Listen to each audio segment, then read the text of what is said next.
Welcome, everybody. My name is Meredith Kwok. I am the Associate Director of Alumni Relations for the Program in Public Health at UCI.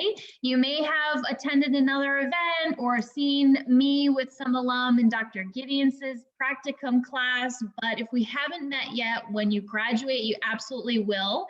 I lead our program that has all sorts of networking, volunteer, philanthropic, communication opportunities for our alums. There's a lot to look forward to, a lifetime of reasons and ways to stay connected to UCI. This panel was something that I've been wanting to do for a while. I connect with alumni every day, and public health, as you know, is quite a broad field. And I feel like every conversation I have, the alum is in a different career, has a very unique journey. And I thought I'd love to bring some of those really interesting ones that you maybe don't hear as frequently together.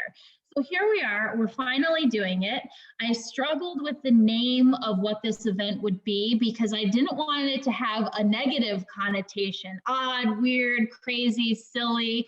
These are just unique, and all of these alums that are with us tonight, I thought had a story to share with all of you. So thanks again for being here. Like I said, I don't want to do the talking, I want to hear from our alums. So without further ado, I'm going to let each of them introduce themselves to you. So alum, please share your name, your UCI graduation year and major, any other degrees you may have, and what your current job is right now. So gentlemen first, Tyler, I'll kick it off to you. All right. Hi, everybody. Hopefully I've seen some of you, I haven't seen, just checking through the chat real quick, but it's going to be a fun time here. But my name is Tyler Maribrote, and I am an Anteater Squared. So I was here for 2014 and for 2018 as well for my master's. So I got my bachelor's of science in public health, and I also did a medical anthropology minor. And then I got my master's in public health, kind of looking more in the environmental infectious disease sector. And then as far as that, my current job title, I am a support specialist for laboratory diagnostics. So a little different, but I think we'll also touch on some of my vector control experience. I worked in a lab for a couple of the different agencies in this region.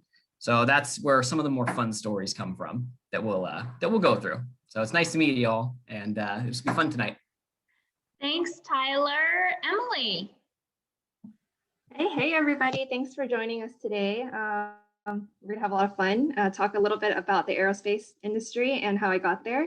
So I graduated 2013 in public health sciences, and then I ended up going to England to get my master's in clinical microbiology, and I came back, and then I had a license in public health for the state of California. So I was able to work as a microbiologist for them. And currently I am the lead planetary protection and contamination control at Honeybee Robotics. All right, Fatima. Yep. Hi, everyone. So I graduated with my MPH in EPI, and the biostats major wasn't available at the time, but I did take a bunch of biostats classes as well in 2017. And I am now, I've transitioned fully to tech. So I guess that's my odd job for you. I started in the clinic research space at Stanford and moved over to working for a tech company.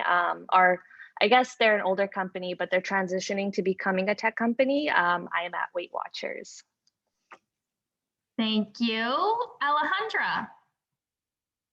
Hi, everyone. I'm Alejandra. I graduated from UCI with a public health science major in 2014. My current title right now is a clinical research coordinator for the psychiatry department at UCSD. Before that, just like Tyler said, I think a lot of the fun stories also come from my previous job, which was working for, it was for a health center, but I worked for county jails. And in both jobs, well, in the county jail job, I did STD and HIV prevention. And in my current job, we do research with cannabis and HIV and the effects of both of those in the brain. So pretty cool. Thank you. Very cool. And last but not least, Natasha.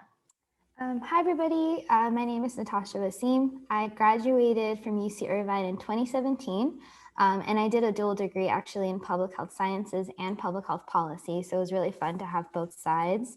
After UCI, I went to Yale University to earn my Master of Public Health. So I did it in environmental sciences, and that's where I got really into environmental climate planning. So right after Yale, I started working at the Walt Disney Company on the environmental team, specifically on carbon offsets, climate change, and currently I work at an environmental local jurisdiction that directly reports to Cali, PA. So I work a lot on climate planning, community health, and environmental sciences. So it's been fun so far. Thank you. Well, we obviously have a very diverse panel here. So I know that, you don't wake up the day after commencement and fall into your first job and stay there forever. So if each of our panelists could take us on a short walk down memory lane and tell us what was the journey from leaving UCI that got you where you are today. Tyler, we'll go back to start with you. Yeah, we'll condense that because I was wandering around for quite some time. But I guess right after my graduation, I worked at a zoo for maybe about a year and a half. So it was a fun time, very volunteering and a little bit of pay here and there. But really love wildlife and trying to fit that environmental and public health aspect to it. So that's where I kind of thought, okay, how can I do this a little bit more? I didn't really think about it in my bachelor's, which was not good. Don't do that. Don't do that. But doing that a little bit got me through that. I did a little bit of research with one of our old professors at UCI. And eventually I'm like, I need to go back, get my degree and really hunker down and figure this out. So that's why I went back, got my master's and tried to study a bit more with the infectious disease route. Looking at that, that's where I'm like, oh, vector-borne bugs, they're kind of a big deal with that animal health space. And so bugs and different vector zoonotic diseases. So that's where I did a lot of my study doing ecology work and others throughout my program. So really got that love getting out there. I love being outside. So I tried to funnel that into work. And that's where kind of vector control landed me, where I'm outside. I was outside a bunch, got to do a lot of fun stuff. We'll talk about that in a little bit. Got to be out, but also get that practical public health surveillance experience. So it's fantastic bit. I've kind of diverged a little bit with my new path, but we can talk about that too. But my love for the animals environment. You can do almost anything with public health. So it's cool. Animals large and small, all the way to mosquitoes. Emily, take us down your journey. Yeah, absolutely. So graduating UCI, I had 3 different internships. So I was working at the public health microbiology water lab in Orange County.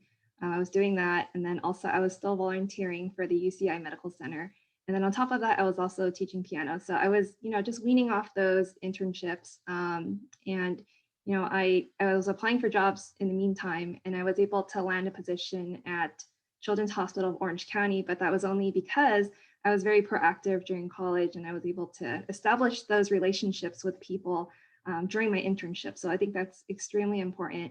I met someone and she gave me that position at Children's Hospital. So being able to pave that path was great. Worked there, also worked at UCI Medical Center for 2 years. And then I really wanted to really specialize in clinical microbiology after my work experience. So I went to England, I got my master's degree in clinical sciences. So that was a year.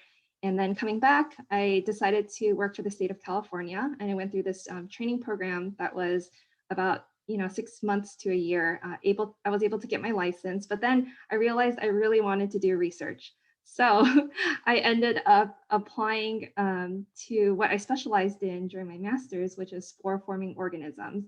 And from there, I looked up, very specific job searches, spore-forming organisms, and that was when I came across JPL. So I'll talk a little bit more about that later, but that's the route I took to get to aerospace. So I worked for JPL for 3 years, and then I recently transitioned to Honeybee Robotics as a lead planetary protection engineer. Then they say, shoot for the moon and you can land on the stars. maybe the moon is too close for your dreams. No, it has to be Mars. Thank you. Fatima, tell us your journey. Yeah, so I once I graduated, I knew that I wanted to do public health research. So I did do that. I was at Stanford doing, I was part of a large women's health study. It's called the Women's Health Initiative. And what was cool about that was that it was a population-based study. So it was nationwide, about 50,000 participants. And really, when you are working on a public health research study that large, you don't really get that one-on-one interaction. And I realized I enjoy that because I get to look at things from a population level. And with my background in epi and having those extra stats classes, I guess, to buff up my resume, they really saw, they saw value in what I had to offer. And I was exposed to a lot of analytics that way. So from there, I knew that I really like to work with numbers. I like to do data analytics. And I started working on figuring out a way to explore that further. And at that time, I'm living in the Bay Area and I'm exposed to so many tech companies. So I thought it would be a good shot. And Weight Watchers had, I'm not sure, I think they had reached out to me, one of their recruiters on LinkedIn. So, your LinkedIn profile is important, you guys. Make sure you're turned on to recruiters because they will start reaching out to you once you have like a little bit of experience on there. For sure, it was hard the first time around for me. They came in and saw my background in public health. They were trying to become more tech focused, more data focused, but also wanted to keep wellness in mind. And it really just kind of fits. And there is a lot of public health positions out there in tech. There's a lot of startups and a lot of companies trying to focus on wellness and, improving health, improving healthcare. There's so many once I started applying. And I work as a data analyst now, and I do quite a bit of, I do a lot of stats, I do analytics, data visualization, and I'm also getting into data science now. So it's different, but very related. Public health truly is everywhere. Alejandra, take us down your path. So I actually kind of love this question because I feel like a lot of people, every time I tell them what I do, they're always like, wow, there really is something for everyone. And for me, I feel like it never felt like, oh, what I do is so weird. Like, yeah, I talk about HIV and give out condoms to, people in jail or whatever. But to me, it just felt so natural. But I guess what really kind of led me there, just being from being Hispanic and being from a kind of not privileged, a community that's not very privileged and very, low income. I think it always I was always interested in like pregnancy rates were super high where I'm from, and also like diet was really bad where I'm from. So I felt like I always kind of wanted to focus on that. And I feel like even when I was a student or before I was a student, I always, I remember in 8th grade, we had to do a video presentation, and it could be about anything. I'm talking, you want to do a presentation about your Nike shoes, like go ahead. And I remember doing mine in like pregnancy prevention. I was in 8th grade doing that. And I don't know, I feel like my path was always pretty much, I guess it started with teen pregnancy and, avoiding STDs. And then I started focusing on HIV. Being Hispanic, we didn't really talk about STDs and HIV. But in college, I kind of focused on that. I was part of Flying Samaritans. So if you guys, students, if you see Flying Samaritans, give them a shout out or ask to join because it's a really cool group. But we used to do HIV presentations in high schools, and I don't know, I stuck to that path. Right after college, my first job was not HIV related. I worked at an acupuncture clinic, you know, wellness, health.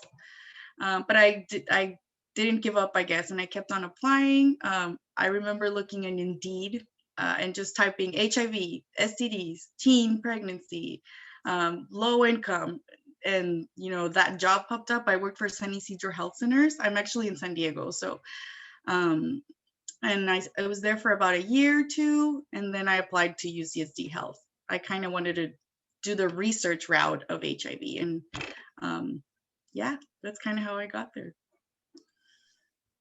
Some paths have lots of twists and turns, and others are a little more straight. Natasha. Yeah, so a little bit about me is that, so I did a dual degree, I did public health sciences and public health policy at UCI. And I think that really opened a lot of doors because I started off in public health sciences and it was awesome being in like OChem and biochem and all that stuff. But it seemed a lot more reasonable for me to start thinking about classes that would pertain to my future. And that's when I decided to do the policy route. And I hold a lot of value to both degrees. I think if you're in either, you're doing a really great job. And I feel like with policy, that really opened my eyes of worldly problems and kind of applying it more to my day-to-day. And that's when I started taking more environmental classes. And for those of you guys who don't know, actually, UC Irvine is like a very highly renowned environmental school. And they're actually one of the most sustainable, doing some really reputable stuff in climate change mitigation. And even our chair of public health at that time, Delhi, he was huge in environmental climate change. And that was really kind of like the cornerstone where I was like, whoa, like public health goes beyond just, you know, vaccinations, prevention, and public health 101. And I love all of that. But taking those classes really kind of molded my idea of public health, which helped me a lot in my future and my current job today. And, you know, though I did go to Yale, I feel like my background in public health and environmental health from UC Irvine is the reason why I was able to go to great places and work at great jobs. And so I think a lot of my education helped push me there. And I'll get into more of my career changes, but for the most part, I've been strictly in environmental public health. And I'm always trying to relate it back to how improving the environment improves local communities. And I think that's something that a lot of us are striving for on a daily basis. So it's nice to see that. But I really do owe it to all of my environmental public health classes, specifically like Dr. Ronerstrom and Bick. And I took some GIS classes with Fatima, actually. Fatima used to save my butt in those GIS classes, by the way. And I think if you are looking for kind of a different outlet, feel free to take different types of public health classes because you never know, that might end up being your career one day. And I'm grateful for all of that. So let's spend a little more time with each panelist. And Natasha, we'll stay with you. So take us through your day. The alarm clock goes off in the morning. Maybe you're not driving to work, but what does a typical day look like in your career? And anything that's specific and unique for your job? Yeah, definitely. So a little reminder again that I currently work for a local government jurisdiction that directly reports to Cal EPA. My specific project title is Environmental Specialist 2, but most of it is actually in climate planning and climate relations. So a lot of what I do on a daily basis is a lot of stakeholder engagements. Currently working on like a multi-million-dollar grant supporting a local agricultural project in Riverside County. And I'm really happy about that project because it's actually building out like 600 jobs. It's having food access to a food desert. And a lot of these things, they have a lot of different types of people on these projects, but most of the time they're kind of lacking in the public health side of things. And I think that's where it's important for us, people like me and you, to go in because they're thinking about the environmental operations of this project, but having that public health background is offering different types of metrics and outcomes that they're not thinking about, such as the social impacts, environmental, GHG impacts, and all of that. So right now, my daily basis, my daily job is looking like a lot of stakeholder engagements, lots of meetings, lots of grant writing, proposals. Today I had a 5-hour webinar with Cal EPA, which was not very like super fun and like sexy at all, but like it's definitely one of those days where, you know, my research writing and my research skills that I picked up at Yale and UC Irvine really came in clutch, because I think that a lot of times you'll be called upon to speak and you're trying to disseminate information. And those are times where I'm like so grateful about all of the work that we've done in public health. But yeah, that's kind of like my daily basis. And something unique is that maybe that when you think of climate planning, you're probably thinking of like land development, but the unique part about climate planning is that most of the time you're understanding population impacts. So for example, if, you know, there is a project that is polluting a lot, whether it's in your air, water, or soil, it's actually impacting lower vulnerable communities. And that's something that me and you know on a daily basis, but that's something that the engineers may not always know. So I think it's unique because we have a lot of great public health communication skills that we're using on a daily basis. Always good to include a public health perspective. And you recently transitioned from a very large company. How does that differ? How was that change like for you? Yeah, so before working at government, I was at Walt Disney Company. So moving from the profit world and like the private sector to the public sector was a crazy move, but I'm happy that it was private to public, because that has really offered me a different perspective.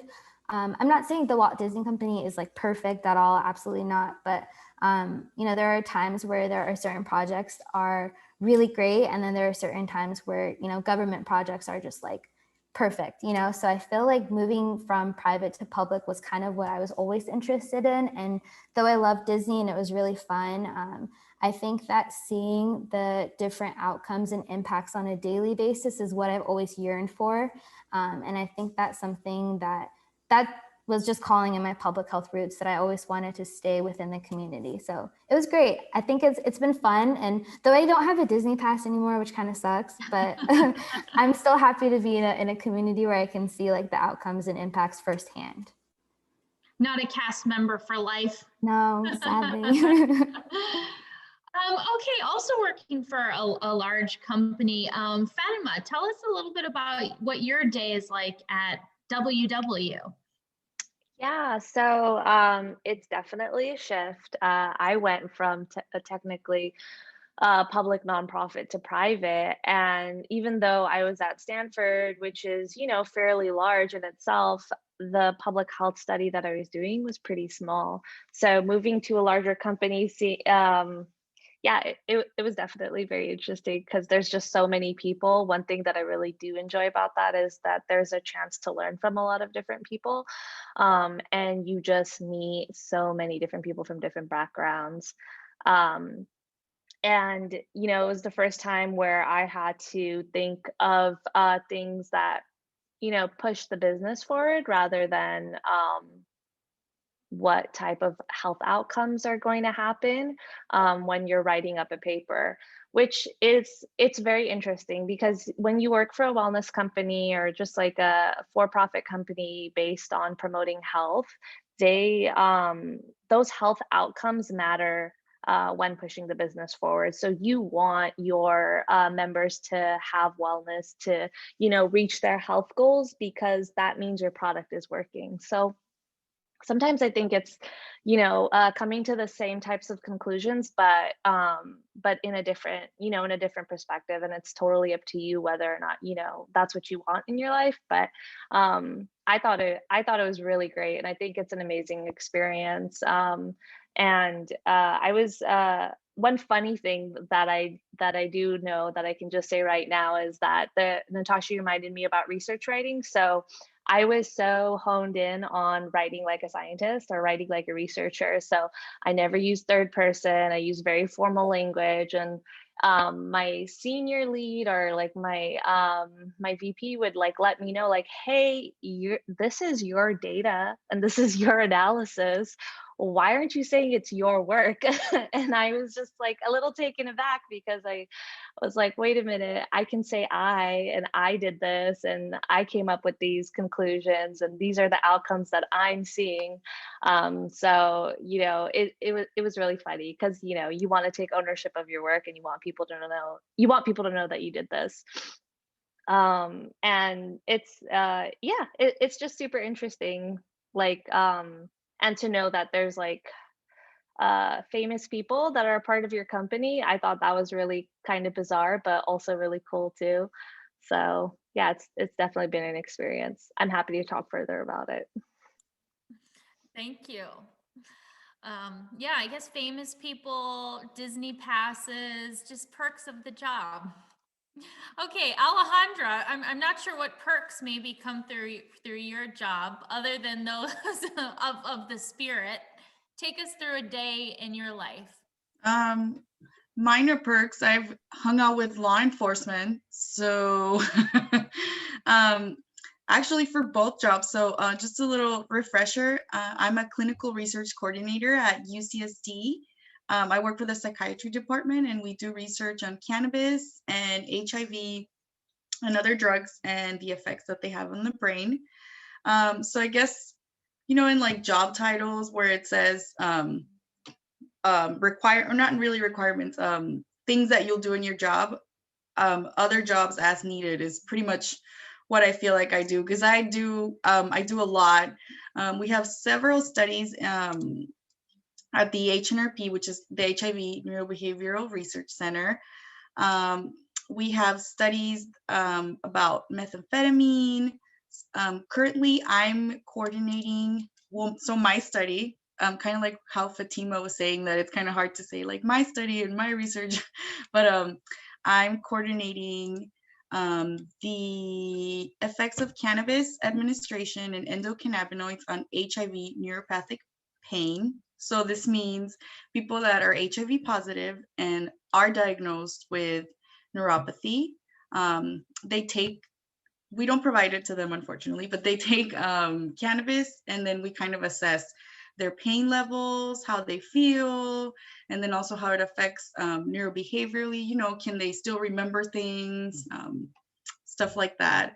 Right now, because of COVID, unfortunately, there is a lot of time available, but back when there was not pre-COVID, we had another study where we assessed the effects of cannabis in driving. So we had a driving simulator at our job and we would get participants high and they would kind of just, we had the driving simulator was really cool because they would run over a little kid and then it was a fake kid, obviously, but it was just kind of cool to see some things like, you know, this person says they're not high and then they ran over the kid, and then this person's super high and they didn't run over the kid, and then these people are saying that they are high, but we're like, I don't think he got real weed, because we would do placebo, real weed, half and half. So that was pretty cool. We had a drug recognition expert who is a law enforcement officer. And I guess we worked a lot with the CHP trying to see if there can be in the future some sort of test. So now you know how we have a test for alcohol when you're driving. So we're trying to figure out if there can be an actual test that you can kind of take quickly to see if, yep, cannabis impairs you, or nope, it doesn't impair you, or yes, you're impaired. But I think we still have a lot to do for that to actually happen. Thank you. And thank you for clarifying the real kid and the not real kid. But that is definitely an odd part of the job. Thank you. Tyler, take us through a day in your life.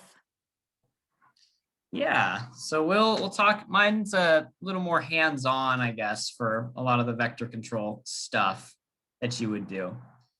So what we generally do for not every day, but the day consists of going out, and could be a couple hours to maybe only an hour or two. We're going to go out and drive. We're going to either trap or collect different samples of the mosquitoes of the area. And with our super high tech bait that is carbon dioxide. So you breathe out and that attracts mosquitoes.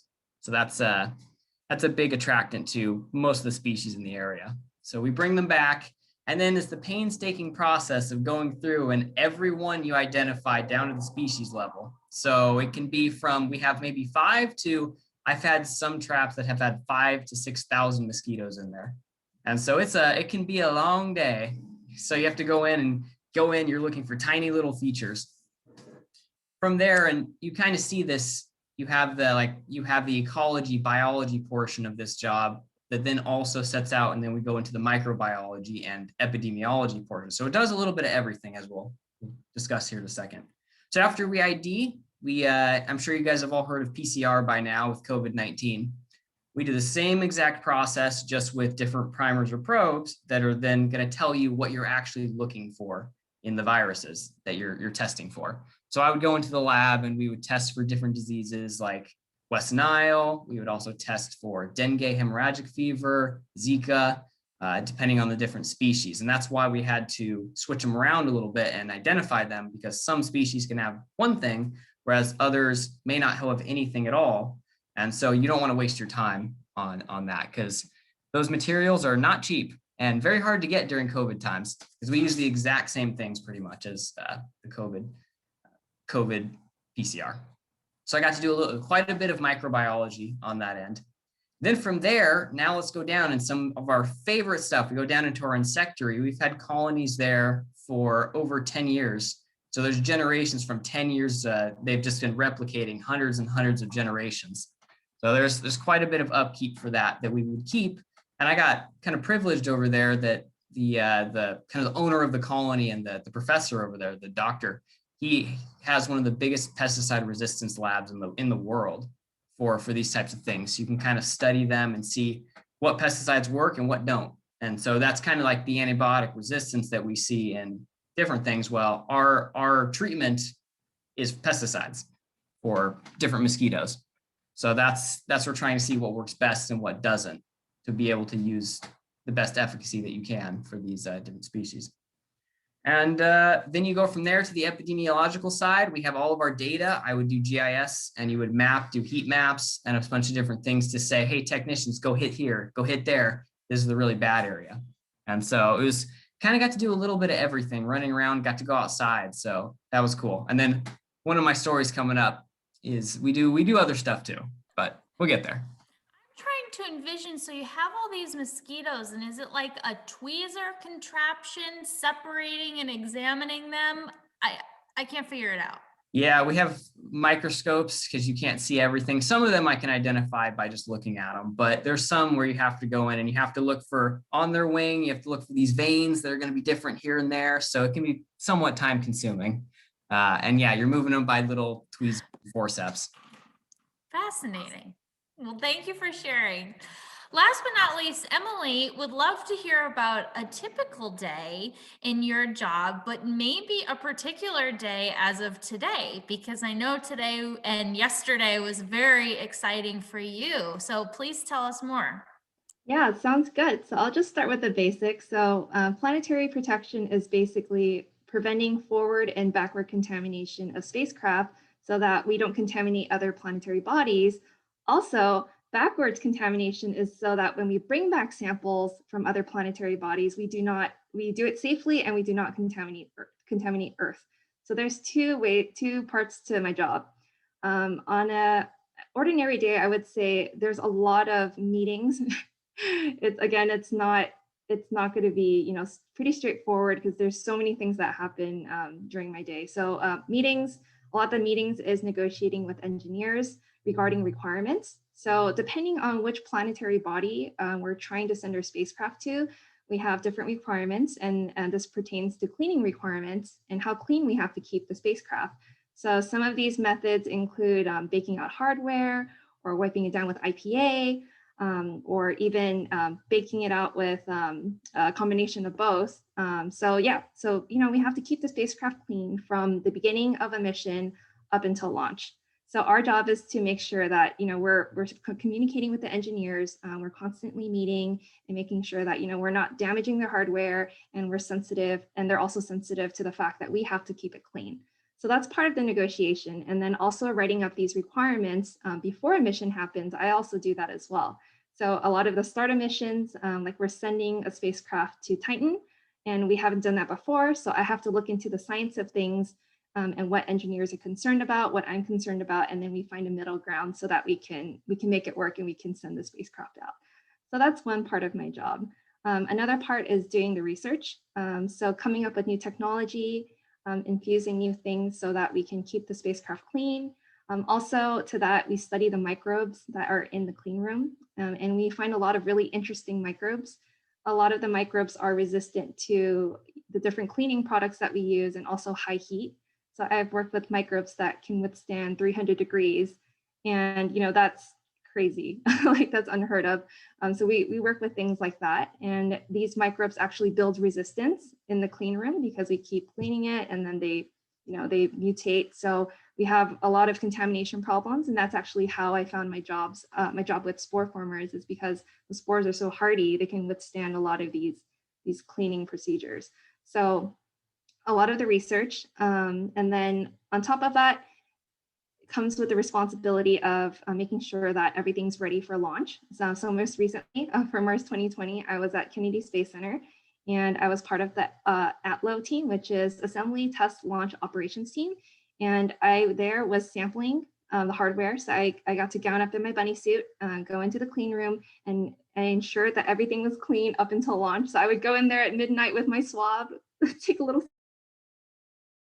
try to identify what microbes were in the environment. So if it was a spore former, or was it something that was really easy to kill, and we would give that to the engineers, and then we would help them clean it and work like that for analysis. So so we successfully launched today, and it was a really big one. It's probably the most sophisticated piece of hardware that we've sent out to space. And the goal of Mars 2020 is to identify biosignatures for life, and also we're going to have another mission following that called Mars Sample Return, which I'm also currently working on. And that's when Mars 2020 collects the samples, they'll put them in tubes and they'll distribute them on Mars. And we'll send a fetch rover to put that into a Mars ascent vehicle, and we'll send the samples back to Earth. So I'm really excited for that, because it'll be the first time we have Martian samples on Earth. And luckily I get to work on that. So yeah, that's just like a very short summary, and I can go into some fun stories later. Thank you. So you were wearing gloves and masks and cleaning surfaces long before the rest of us were. Oh yeah, we were ahead of the game. So now I'd like to open it up to any of the panelists. Anyone have a burning story that they're dying to tell? Just something funny or interesting or cool or really powerful that has happened to them in their careers?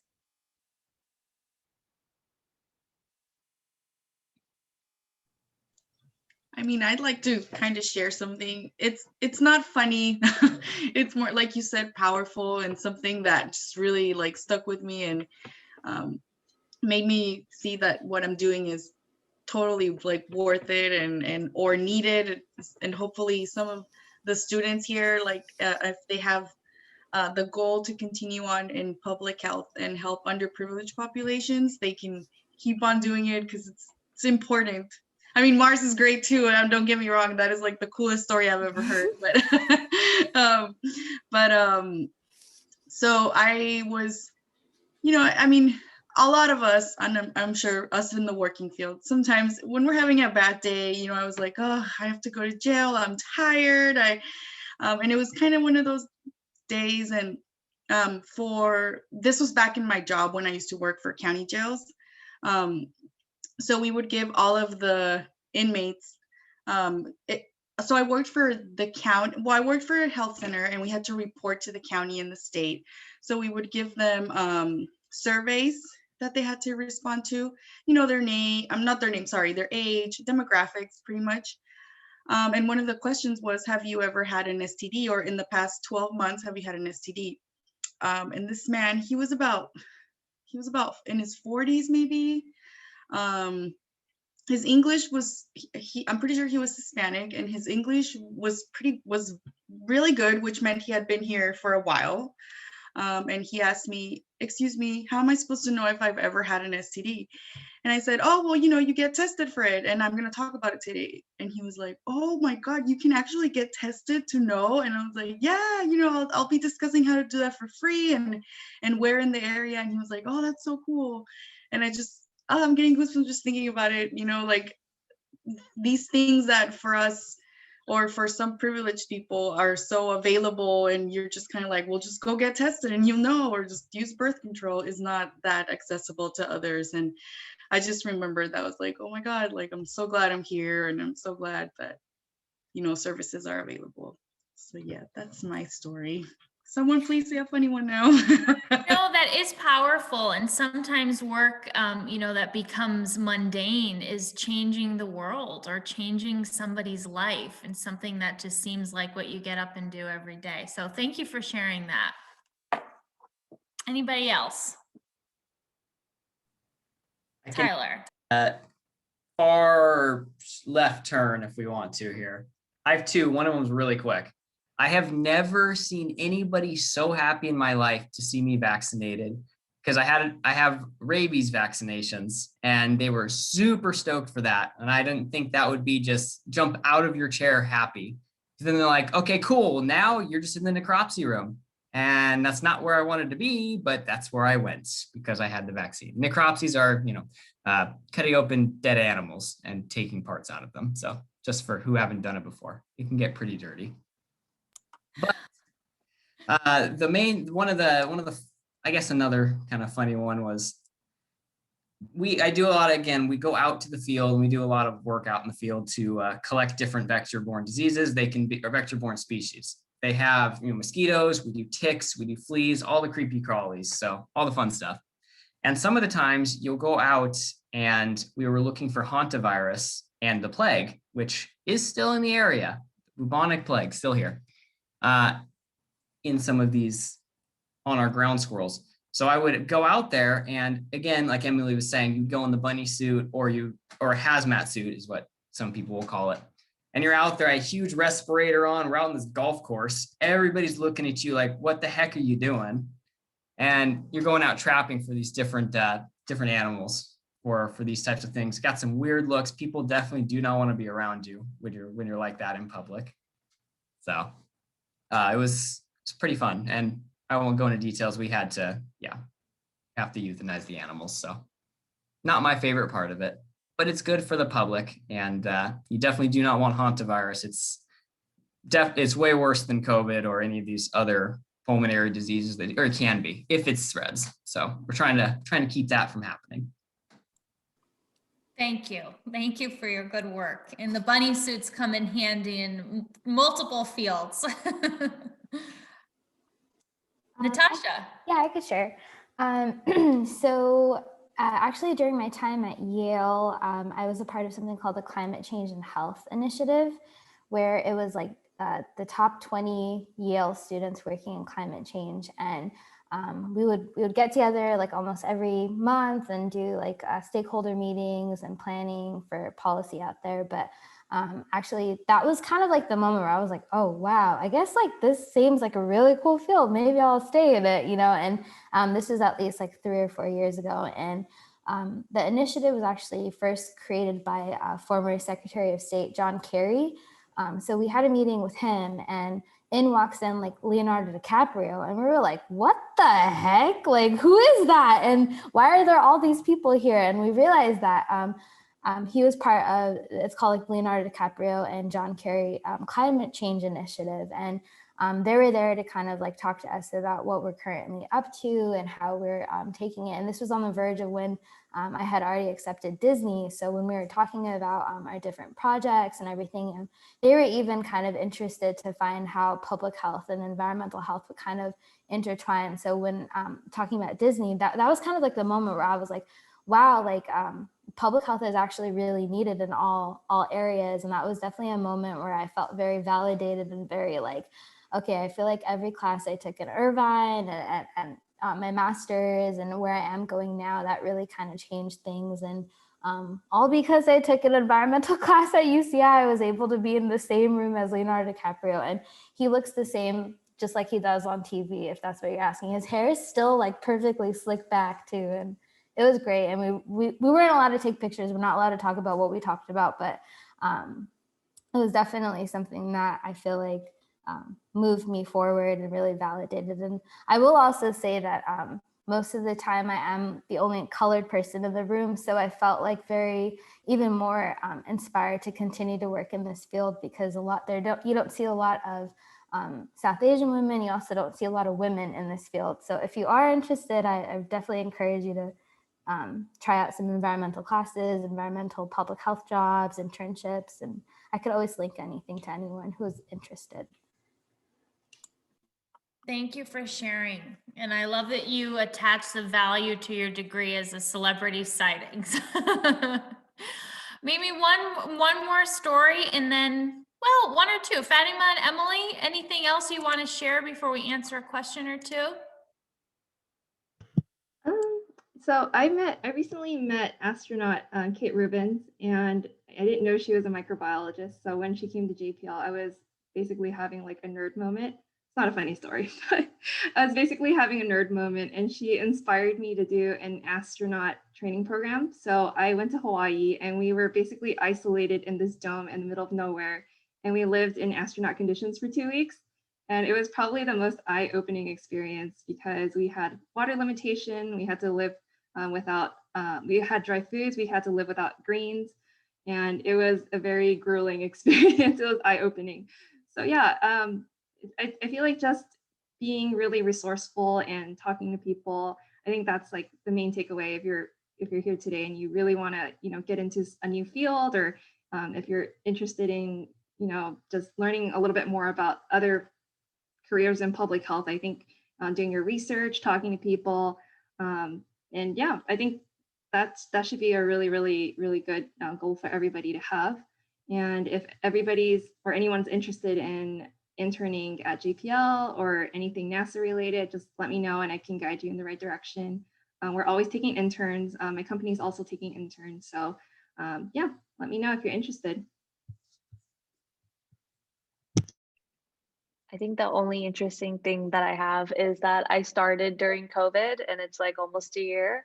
So I haven't actually been inside a physical office, but I guess that's super relevant. But I mean, my large takeaway from transitioning into a new role during COVID or interviewing during COVID, you I guess don't feel shy about it, and just practice being in front of a camera. But also, if you are starting a role and you don't actually get to meet your coworkers, don't be afraid to set meetings, and just always like stalk people's calendars and set up a 15 to 20 to 30 minute Zoom session. It's totally fine, and they actually like that. I would definitely give that suggestion. I had an intern, and he was so shy about setting up interview times with me, or not interview, sorry. He was so shy setting up like just times with me to talk to me. And I really had to let him know, like, I prefer if you just take charge and do it, because that's what I respect, and that's what people in the corporate world also respect. So go for it. That is such great advice. And we have so many young alumni and future alumni that are in that same position as you are, starting jobs and interviewing for jobs virtually.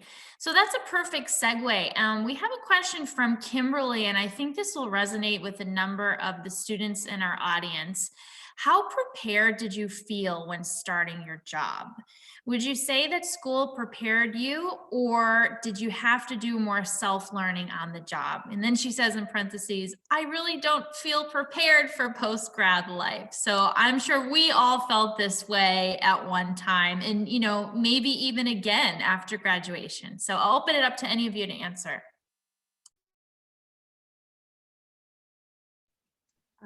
Go ahead, Tyler.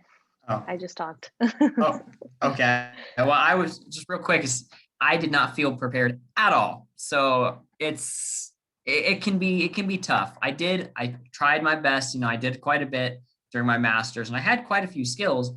But the skills you get out of college, at least a lot of what I gained, were not exactly what I needed. They were great and they were helpful, but I did a lot of on-site learning. So the biggest thing I can say is that just be confident. You know more than you think you know.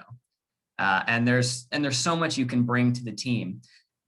And don't think that even your boss, like the highest level boss, knows everything. I taught him a few things, and he's in the business for a long time. He's retiring in a year or two. So there's always something to learn and always something to teach, no matter who you talk to. So you got this. Just keep telling yourself that, and you'll be just fine. Yeah, I would definitely say the same. It really feels like you don't know a lot, but you actually do, and that I did have to learn a lot on the job. And since I've had two jobs, I guess, since my master's, I've had to learn a lot of things in different roles. I do know that, everything that I put on my resume, I did prep. So if I said I knew how to do like regression analysis, I made sure that I reviewed all of my, old stats work to be able to talk about that comfortably in an interview. Um, and especially if you're like, I mean, I guess from speaking from my perspective, I can only really talk about a very technical role. You should really be comfortable in saying what you know. And then the fun thing about that is, though, when I did have my interviews and we had whiteboarding sessions, or they'd give me a take-home test. I know that sounds scary, but it really is only if you have a very technical role.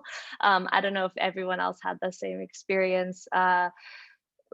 You are going to be studying a lot, but they really just want to know that you have a good handle on the basics. So when I was looking for roles, like they required R for the job, I really made sure that I knew how to do exploratory analytics in R, which is basically what gets covered in your first biostats class.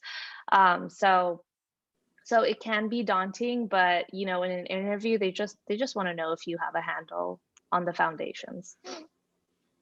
Yeah, and even just to add to what Fatima is saying is that, a lot of the classes you do take at UCI could really help you and propel you. And some of the classes, I know we all kind of mentioned GIS, but I really do think that what any type of public health field could benefit from geographical information systems, which is also offered at UCI, and taking all these stats classes could help prepare you. And I'll agree, like I totally had to learn a lot on the job, and even learning like random little things like admin, like scheduling calendar things, and being, part of Outlook, Google Suite, Adobe, like those are things that you could easily pick up on your own. But a lot of times they just assume that you'll just get it right away. So even if you can do a little bit of your own learning, little side learning, especially with COVID, I know we all have Zoom exhaustion, but there's always webinars and stuff out there to help prepare you for work life. And a little bit of a plug too is I used to go to the Career Center at UCI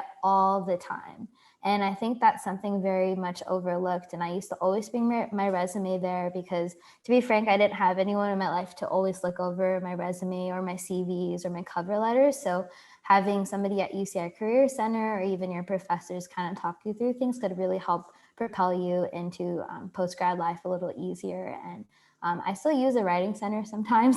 I still have a friend who works there, so I'm like, hey, could you read this for me? And like, she'll totally read it. And I say keep your contacts at UCI close because they'll always help you, and that helped with my post-grad life at least. Anybody else want to add? I kind of wanted to say that so I did not feel prepared for my job at all. I mean, there's no drugs 101 or how to talk to inmates 101. But I think that one of the reasons why I got hired was because that maybe I interviewed well. So maybe practicing interviewing, I guess it might be a little bit different through Zoom.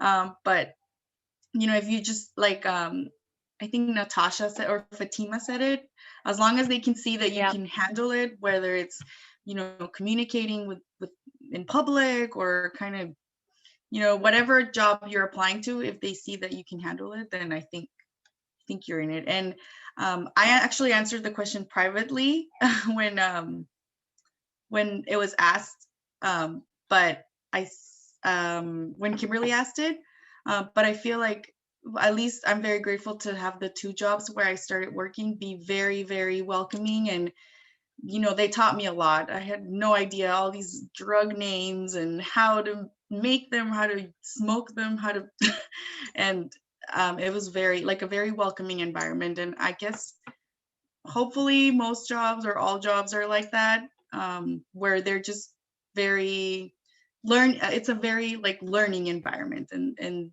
my boss, I know I can definitely count on my boss to teach me things. If I have a question, I'm not afraid to ask it. Ask your coworkers. You'll be fine in your first job. Yeah, and just to add to that, I was not prepared for my job. I went from microbiology to engineering. I was just thrown in right away. So yeah, just don't be afraid to ask questions. I think that's one thing that holds people back a lot. Don't be afraid. Ask for help whenever you need it. I think it's better to ask for help than just to struggle through whatever you're going through. Also researching, doing a lot of reading on your own really helps. But again, I think highlighting that, just talking to people really, really helps. That's why there are so many twists and turns in the journey, because you're picking up a little bit of something along the way at each stop. And what everybody is saying it's soft skills that you're gaining too: interpersonal relationships, communication, writing emails, interviewing. You have a lot with you under your belt. So do not fear. Okay, we have one more question that came in. If we can answer it quickly and end on time. What is your advice to land that first job for a fresh graduate student? I have tried interning and volunteering a lot, but I've always have a hard job applying for the real job. Any advice, one or two panelists, on how do you make that first connection with your first job outside of school? Fatima, you want to take it? Yeah, it's definitely hard. I'm wondering, you have a hard time applying because you're not making any headway. I guess I'll just assume that's what it is. So it took me, I want to say, about 4 to 6 months to find my first role, which was at Stanford, and I was a fresh graduate. I had internship experience, but I did not have real job experience.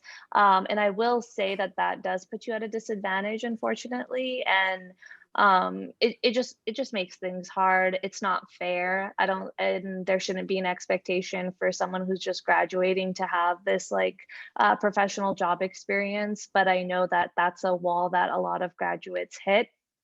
What I would suggest is to, look for entry-level positions, look for coordinator 1 positions, just giving you realistic advice. Because that is what's going to propel you forward, because that's going to give you that, first initial job experience for your official job, right?